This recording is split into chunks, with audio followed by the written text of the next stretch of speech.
Roberta Russo está aqui no estúdio, a gente vai falar um pouquinho mais. Bom, já tem algumas semanas, né, Rô, que a gente fala sobre o avanço das drogas do tipo K aqui em São Paulo e como que isso tem, de alguma forma, provocado alterações, né, na forma como a polícia lida com essas pessoas, na forma como o sistema de saúde público lida com esses usuários de drogas, e parece que agora há uma parceria aí feita com a Universidade de Campinas para tentar entender esse fenômeno aqui em São Paulo. Imagino que isso também deva ser reverberado para o resto do país, né? Bom dia. Bom dia, gente. No Brasil todo, na verdade, esse mapeamento, mas partindo de números que foram feitos, que foram concluídos depois de uma pesquisa aqui em São Paulo. Então, agora é uma parceria pioneira entre a Unicamp e a Secretaria Nacional Antidrogas, né, o SENAD, do Ministério de Justiça e Segurança Pública, para tentar mapear essas novas substâncias psicoativas em circulação aqui no país, como é o caso dos canabidioides sintéticos, também conhecidos como as drogas K, e os próprios opioides também, já que há uma preocupação. A gente falou até que o Hospital das Clínicas abriu agora um ambulatório focado nos opioides, né, preocupado com fentanil, depois da epidemia nos Estados Unidos. Mas eu conversei agora há pouco com o coordenador do Centro de Controle de Intoxicações da Unicamp, o professor José Luiz da Costa, que explicou que o objetivo é entender o consumo de drogas em festas, mas também em serviços de urgência, os principais pelo país que vão ser analisados. E aí, contando sobre esse estudo ter surgido a partir do projeto que foi feito em São Paulo em 2020, financiado pela FAPESP, né, a Fundação de Amparo à Pesquisa do Estado de São Paulo, ele estava contando que foram identificadas misturas muito perigosas de drogas usadas aqui no estado. E aí eu até lembrei, o Barão falou na semana passada no Band News Station sobre isso está acontecendo muito nos Estados Unidos também. As pessoas não sabem o que elas estão usando. Então, em resumo, né, o que o professor falou é que o estudo identificou que ninguém sabe de fato o que está consumindo nas festas, não só aqui em São Paulo, mas também foram analisados materiais de Minas Gerais e da Bahia. Vamos ouvi-lo. Neste projeto, financiado pela FAPESP, o que nós observamos era que as pessoas não sabiam o tipo de droga que estavam consumindo. Era coletada uma amostra de saliva desses participantes das festas, nós trazíamos essa amostra para o laboratório e perguntávamos para a pessoa, por um questionário, que tipo de droga você acha que você usou? E quando a gente compara o resultado do que a gente acha no laboratório com o que a pessoa relatou no questionário, a gente viu uma discrepância muito grande. E isso traz um risco para a pessoa. Além de dificultar, claro, o atendimento de saúde em caso de intoxicação, as misturas podem levar a efeitos graves.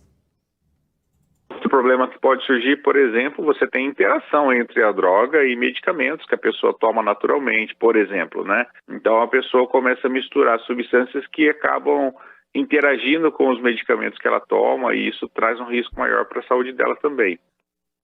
O professor comentou também, apesar de o álcool, né, aí de droga lícita, e a maconha serem as drogas mais consumidas no país e de toda a preocupação que todo mundo vem acompanhando com o avanço do uso das chamadas drogas K e opioides, como o fentanil, a substância mais devastadora e de combate difícil segue sendo a cocaína.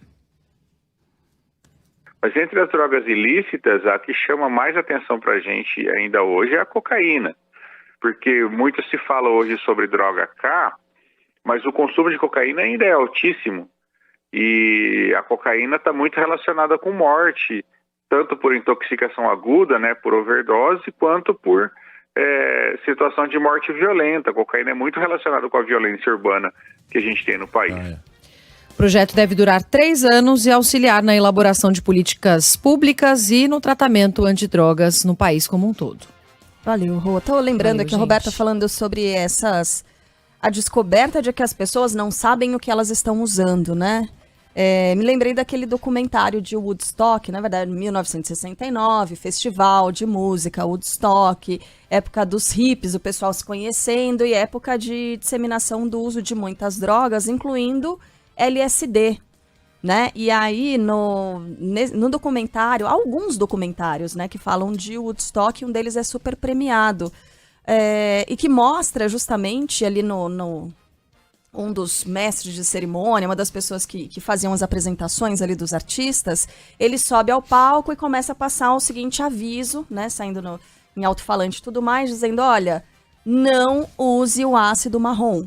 O ácido marrom está dando bad trip em todo mundo. Então, se você tomou e tá se sentindo mal, acha que vai morrer, calma, é só uma bad trip, mas se você tiver com ácido marrom aí, não use o ácido marrom, que é a coisa da política de redução de danos, né? No fim das contas, acaba sendo a aplicação prática dessa política de redução de danos. O mínimo que você tem que saber, para quem tá viciado, usa droga, sei lá, é saber o que tá usando.